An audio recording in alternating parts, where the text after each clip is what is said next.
ચાલો આજે આપણે બનાવશું ઓરમું. અમારે તો અહીંયા ઓરમું કે છે, તમારે શું કહેતા હોય મને કમેન્ટ કરજો. પહેલાં કઢાઈ લીધી છે, કુકર, એમાં આપણે નાખીશું તેલ.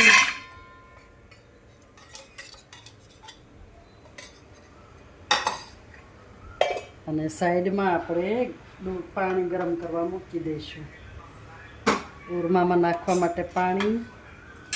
હવે આપણું ઘી ગરમ થઈ ગયું છે, અંદર નાખી દઈશું ઘઉંનું ભડકું.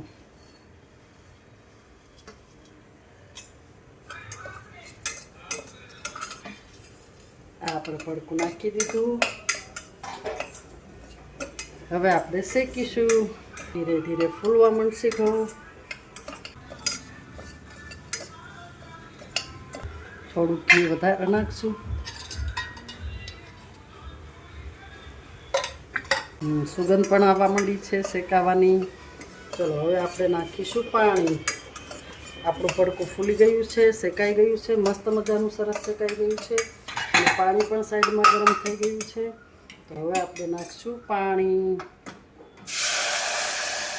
પાણી હમે નાખી દેવાનું છે, જેથી ઘઉંના ફાડા કાચા ન રહે અને સરસ ફૂલીને ચડી જાય. હવાને થોડી વાર માટે કુકર બંધ કરી દઈશું. ચાલો હવે આપણે જોઈએ આપણા ઓરમું બન્યું છે કે નહીં. થોડું પાણી રહી ગયું છે, એટલે પાછો ગેસ ચાલુ કરીને આપણે એને પાણી બાળશું.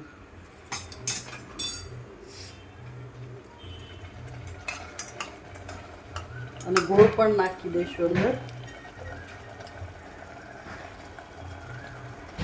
મસ્ત ચડી ગયું છે. હવે એની અંદર ગોળ નાખી દઈશું.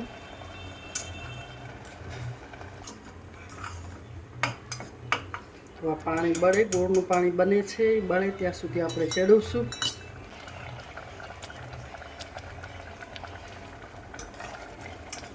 ચાલો હવે આપણું ઓરમામાં પાણી બળી ગયું છે અને એકદમ કમ્પ્લીટ ઓરમું આપણું બની ગયું છે. હવે આપણે માતાજીને પ્રસાદી ધરાવી દઈશું. આ જો કેટલું મસ્ત બની ગયું છે. કલર પણ મસ્ત આવ્યો છે ઓરમાનો. હવે આપણે માતાજીને પ્રસાદી ધરાવી દઈશું.